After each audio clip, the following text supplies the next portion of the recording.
আজকে আলোচনা করব ধর্ম কাকে বলে। ধর্ম মানে কোনো রীতিনীতি পালন করা নয়।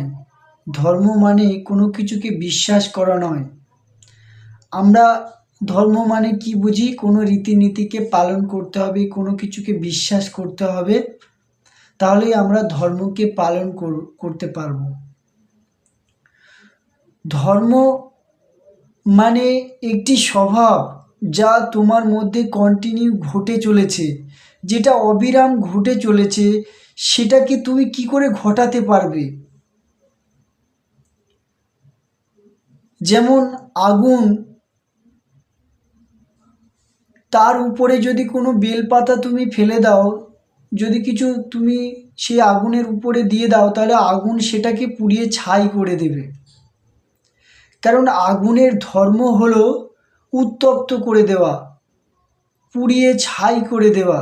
তুমি কি তার ধর্মকে তুমি কি বন্ধ করতে পারবে? তোমার ক্ষমতা নেই সেই ধর্মকে বন্ধ করার।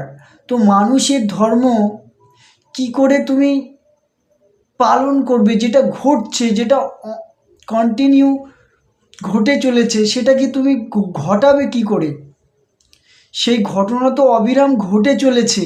তুমি চাইছো কি না আমি ঘটাবো, আমি কিছু করব, আমি কিছু বিশ্বাস করব, আমি কিছু মান্যতা দেব, আমি কিছু মানব, আমি কিছু বিশ্বাস করব, আমি কিছু রীতিনীতি পালন করব, তাহলেই আমি ধর্মকে পালন করতে পারবো। আর যদি রীতিনীতি পালন না করতে পারি, যদি বিশ্বাস না করতে পারি কোনো কিছু, তাহলে আমি ধর্মকে পালন করতে পারবো না। তো ধর্ম একটি স্বভাব, একটি চরিত্র, যেটা কন্টিনিউ ঘটে চলেছে। যেমন আলো, আলো যখন আসে তখন অন্ধকার নাশ হয়ে যায়। তো আলোর ধর্ম হচ্ছে অন্ধকারকে নাশ করে দেওয়া, ডিস্ট্রয় করে দেওয়া। তুমি কি তার ধর্মকে পরিবর্তন করতে পারবে? তার যে স্বভাব সেটাকে পরিবর্তন করতে পারবে? আলো কি দাবি করে যে আমাকে এই করতে হবে, এই করলে আমি অন্ধকারকে নাশ করতে পারবো? আলো কি বলছে যে আমি অন্ধকারকে নাশ করব, এই পদ্ধতিগুলো আমাকে ফলো করতে হবে, এই জিনিসগুলো আমাকে বিশ্বাস করতে হবে, তাহলে আমি আলো, আমি অন্ধকারকে নাশ করে দেব? এটা কি ধরনের মূর্খামি, এটা কি ধরনের বোকামি যে তুমি কোনো রীতিনীতি পালন করতে চাইছো, কোনো কিছুকে বিশ্বাস করতে চাইছো? তোমার ধর্ম সর্বদা ঘটে চলেছে, তোমার মধ্যে তোমার বিবেক বারে বারে তোমাকে সত্যের জন্য ডাকছে। তোমাকে তোমার চারিপাশে যে মিথ্যা আবর্জনা তুমি জমিয়ে রেখেছ, সেই মিথ্যাগুলোকে কাটার জন্য তোমাকে ডাকছে এবং বলছে যে কি দুর্গন্ধ, কত ভয়ানক ডেঞ্জার বন্ধন তোর চারিপাশে, তুই মায়া মোহতে আসক্ত হয়ে আছিস, সেগুলোকে কাট। বিবেক চেতনা তোমাকে বলছে। তো এই চেতনা, এই বিবেক যেটা বলছে, এটা বলাই বিবেক এবং চেতনার ধর্ম। তুমি যখন তোমার বিবেকের ডাকে, তোমার চেতনার ডাকে তুমি যখন সাড়া দেবে, তখন তুমি তোমার বিবেকের স্বভাবে মিশে গেলে এবং তুমি বিবেকী হয়ে গেলে, তুমি চৈতন্য হয়ে গেলে, তুমি সেই সময় ধার্মিক হয়ে গেলে। কিন্তু যখন তোমার বিবেক, তোমার চেতনা যে ডাক দিচ্ছে সত্যের জগতে যাবার জন্য, মিথ্যাকে কাটার জন্য, সেই ডাককে যখন তুমি ইগনোর করো, অ্যাভয়েড করো, তখন তুমি অধার্মিক হয়ে গেলে, তুমি পশু হয়ে গেলে, তুমি জানোয়ার হয়ে গেলে। তোমার বিবেক জানতে চায় জীবন কি, মন কি, সত্য কি। তুমি তাকে ইগনোর করছো, তাকে অ্যাভয়েড করছো। তো যখন তুমি তোমার বিবেকের ডাকে সাড়া দেবে, তোমার চেতনার ডাকে তুমি সাড়া দেবে, তখন তখন তুমি ধার্মিক হয়ে যাবে, তখন তুমি তোমার স্বভাবের সঙ্গে মিশে যাবে।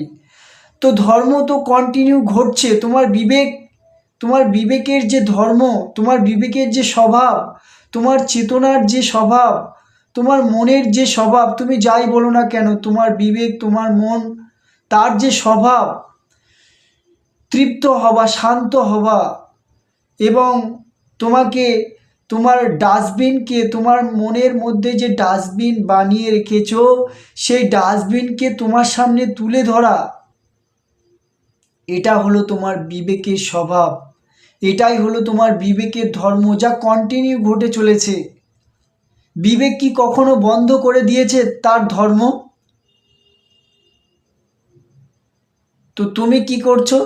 তুমি বোকার মতো তুমি করছো কি, যে না আমাকে কোনো রীতিনীতি পালন করতে হবে, আমাকে কিছু বিশ্বাস করতে হবে, তাহলেই আমি ধার্মিক হব, তাহলেই আমি আমার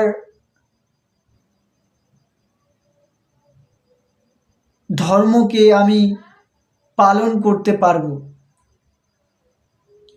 তো যেটা কন্টিনিউ ঘটে চলেছে, যে ধর্মটা তোমার মধ্যে কন্টিনিউ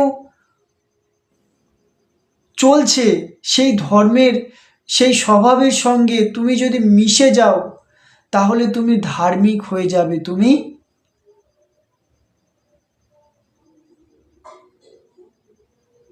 তুমি তোমার স্বভাব, তোমার চরিত্র তুমি ফিরে পাবে। তোমার বিবেককে, তোমার চেতনাকে এই জন্য তৈরি করা হয়েছে, সে সব সময় সত্য চাইবে, সব সময় মুক্তি চাইবে, সব সময় পূর্ণতা চাইবে।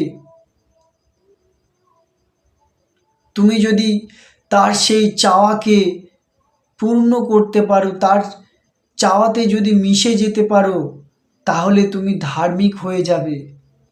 আর যদি তুমি সেই চাওয়াতে, সেই বিবেকের ডাককে ইগনোর করো, তার ডাককে উপেক্ষা করো, তাহলে তুমি পশু হয়ে যাবে, তুমি জানোয়ার হয়ে যাবে, তুমি অধার্মিক হয়ে যাবে।